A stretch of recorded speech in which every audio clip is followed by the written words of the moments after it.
शिव को मानना, अपने को उंगली नहीं पकड़ना, अपने को महादेव का हाथ नहीं पकड़ना, महादेव को अपना हाथ पकड़ाना, शिव को अपना हाथ पकड़ाना, महादेव को अपना हाथ पकड़ा। और जब एक कथा आती है, चंद्रवंशी हेहे वंश में, हेहे वंश चंद्रवंशी वंश में रत्नपुर के राजाओं का जन्म हुआ।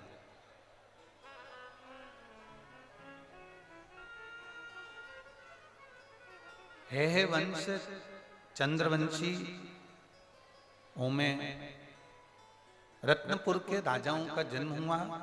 उसी में रत्नदेव तृतीया के दो पत्नियां थीं। बहुत सावधानी से सुनना, इसमें जो एक विधान बताया गया है पूजन का, वो विधान आपकी जिंदगी में अगर आपने एक बार कर लिया तो आपके मनोकामना के लिए वो विधान बहुत सुंदर है। आप उसको स्मरण करिएगा। जितने आस्था पर सुन रहे हैं, जितने फेसबुक यूट्यूब पर सुन रहे हैं, जितने मोबाइल पर श्रवण कर रहे हैं, बड़े भाव से थोड़ा प्रेशर बढ़ा।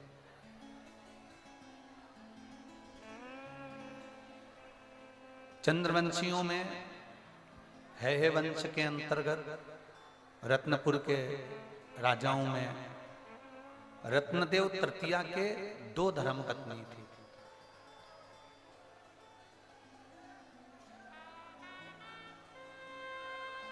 हेहे वंश के अंदर हेहे चंद्रवंश के अंतर्गत भगवान शंकर के उपासक बहुत हुए।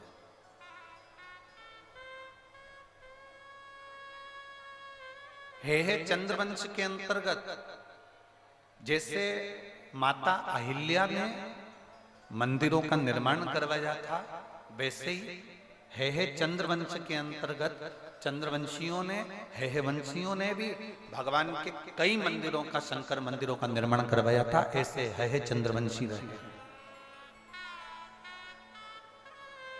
उसी में रत्नदेव तृतीया की दो धर्मपत्नी थी। एक का नाम था राला और दूसरी का नाम था पद्मा। एक राला है और दूसरी पद्मा। राला और पद्मा। राला के दो बेटे थे।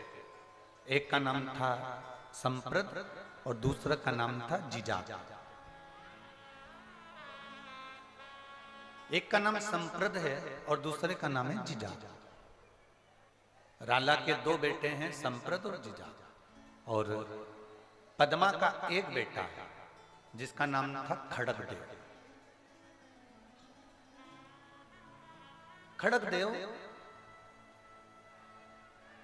जब राला के पुत्र बड़े हुए और पद्मा के पुत्र बड़े हुए, तो जो खड़गदेव था, उस खड़गदेव को राजपाट मिला, क्योंकि घर का सबसे बड़ा पुत्र जो था वो खड़गदेव।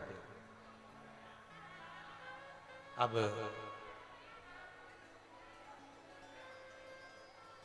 खड़गदेव का विवाह हो गया, उसकी धर्मपत्नी आ गई। और कभी कभी ऐसा होता है, बहुत ध्यान देना, कि कभी कभी ऐसा होता है कि परिवार में भगवान का कोई पूजन करने वाला नहीं होता। कभी कभी हमारे घर में पति मंदिर नहीं जाए, मंदिर ना जावे, पूजन ना करे, देवर पूजन ना करे, जेठ पूजन ना करे, जेठानी भी ऐसी आ गई जो कभी मंदिर ना जाए, पूजन ना करे। सास भी ऐसी कि वो कभी मंदिर में थोड़ी देर बैठ गई तो बैठ गई, अगरबत्ती लगा ली तो लगा ली, पूजन कर ली तो कर ली, नहीं तो नहीं कर ली। पर भगवान की कृपा ऐसी होती है कि कभी कभी जिस घर में कोई पूजन करने वाला नहीं होता, जिस घर में कोई भगवान को मानने वाला नहीं होता, ऐसे घर में भगवान किसी ना किसी को, एक को ऐसा भेज देता है जो उसके पूरे घर को पार लगा देता है। कोई एक ऐसा है। हिरण्यकशिपु के घर में भी प्रहलाद आ गए थे और प्रहलाद ने पार लगा दिया था। हिरण्यकशिपु के घर में भी एक प्रहलाद ने पूरी पीढ़ी को पार लगा दिया था। ऐसे ही किसी ना किसी के घर में कोई ना कोई बहू ऐसी आ जाएगी, कोई पोता ऐसा हो जाएगा, कोई नाती हो जाएगा, कोई जमाई ऐसा मिल जाएगा, कोई बेटी ऐसी मिल जाएगी, कोई ये नहीं मिलेंगे तो कोई नौकर चाकर ऐसा मिल जाएगा जो सेवा में लगे। एक पत्र है,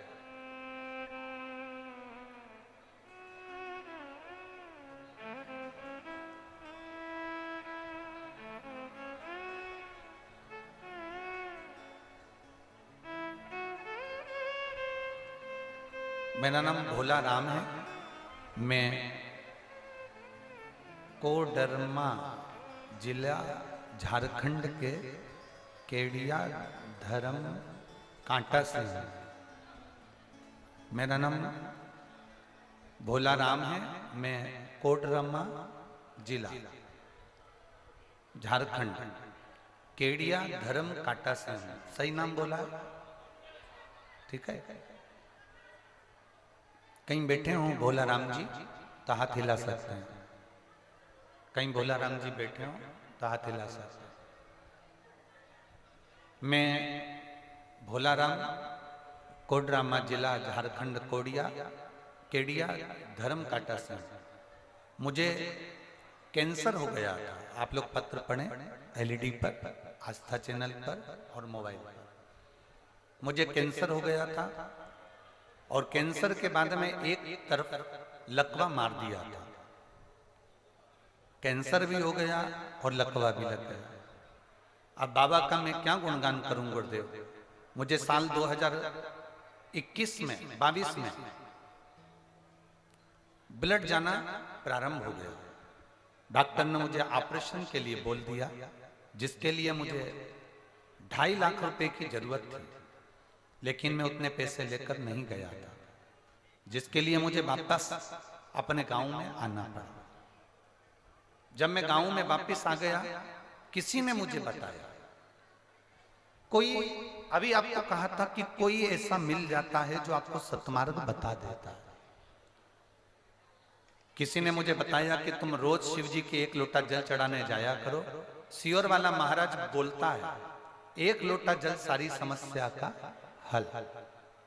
तभी मैंने भक्ति भाव से रोज सुबह पहले शिव जी को जल चढ़ाता और बाबा को नमन कर कर अपना जो काम था मेरा रोज का टेम्पो चलाने का। गुरुजी मैं टेम्पो चलाता था तो मेरा काम टेम्पो चलाने का था, मैं टेम्पो चलाने चला जाता। सबने कहा कि ऑपरेशन कराना पड़ेगा, कैंसर भी है, पैरालिसिस भी आ चुका है, ब्लड लगातार जा रहा है, ऑपरेशन कराना पड़ेगा। पर मैं बाबा का क्या गुणगान करूं गुरुदेव। मैंने रोज एक बेलपत्री बाबा को चढ़ी हुई खाना प्रारंभ करी, शिवजी को जल चढ़ाना प्रारंभ करा और आज मैं बाबा के कथा में बैठा हूं, अपनी गाड़ी खुद चलाता हूं और मेरा कैंसर भी समाप्त हुआ और मेरा पैरालिसिस भी ठीक हुआ। मैं बाबा को नमन करने के लिए। जिस भजन की लाइन हमने आज तक नहीं गाई, उन्होंने एक लाइन कुछ लिख के भेजा है, शायद कोई गाने की है। अगर बच्चे पहचान जाएंगे तो उसकी धुन शायद बजा दे।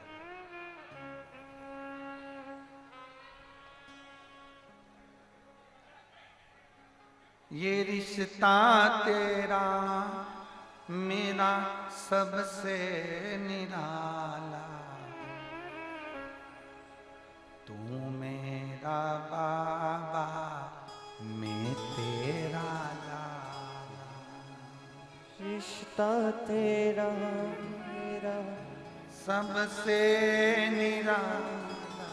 ये शायद तू मेरा बाबा मैं हूँ तेरा लाला, मैं हूँ तेरा लाला।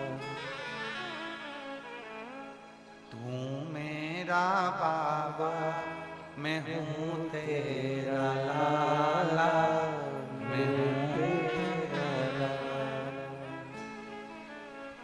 रिश्ता तेरा मेरा सबसे प्यारा, रिश्ता तेरा मेरा सबसे है प्यारा, तू मेरा बाबा मैं हूँ तेरा लाला, मैं हूँ तेरा लाला।